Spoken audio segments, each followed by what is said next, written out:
ગાંધીધામ ડીઆરઆઈને મળી મોટી સફળતા. કચ્છથી દુબઈ સિગારેટ દાણચોરી કાંડનો પર્દાફાશ કરાયો.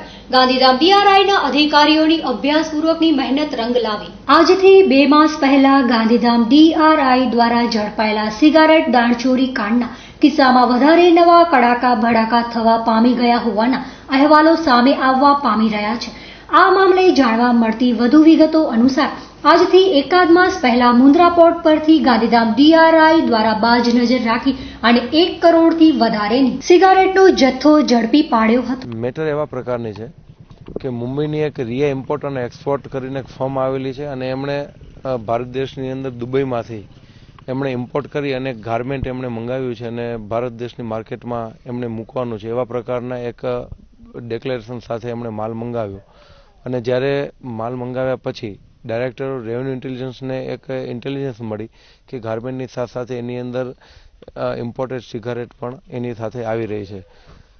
જ્યારે તારીખ 17/8/2016ના ઇન્ટેલિજન્સના ઓફિસરો જ્યારે ઇન્ટરસેપ્ટેડ કરી અને મુન્દ્રા બંદર ઉપરથી જ્યારે એ કન્ટેનરને સીએફએસની અંદર લઈ જઈને ખોલવામાં આવ્યું ત્યારે ગાર્મેન્ટની સાથે સાથે એમાંથી 16,20,000 જેટલી ઇમ્પોર્ટેડ સિગરેટ ગરમ ગુડાંગ બ્રાન્ડ બ્લેક એવા પ્રકારની ઇમ્પોર્ટેડ સિગરેટની સ્ટીકો મળી આવી, જેની ભારત દેશની અંદર કિંમત 1 કરોડ અને 10 થી 12 લાખની આજુબાજુની, એટલે આશરે 2.25 કરોડ રૂપિયા જેટલો ટોટલ એની વેલ્યુ થઈ ડ્યુટી અને ડ્યુટી ચોરીનો પણ બનાવ થયો.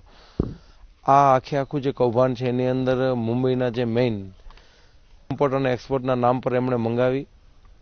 એની સાથે સાથે અમદાવાદની અંદર હસન કુરેશી કરીને અમદાવાદના છે અને નાથાલાલ રાઠોડ કરીને આ બંને જણાનો સહારો લઈ અને જે દુબઈની અંદર જ્યારે આખું કન્ટેનરની અંદર જે માલ સ્ટફિંગ કરવાનું હોય ત્યારે આ બંને જણા દુબઈ જે ઇમ્પોર્ટેડ બ્રાન્ડની સિગારેટ છે સિગારેટને અહીંયા મુન્દ્રા અદાણી બંદર મારફતે લઈ સેક્શન 132નો ગુનો કરો, ફોલ્સ ડિક્લેરેશન, 135 પ્રમાણે એમણે માલ મંગાવી અને 50 લાખ ઉપરની જે વેલ્યુ જ્યારે અત્યારે ઓપન માર્કેટમાં થવા જાય છે પ્રમાણે એમણે માલ મંગાવી અને 50 લાખ ઉપરની જે વેલ્યુ જ્યારે અત્યારે ઓપન માર્કેટમાં થવા જાય છે.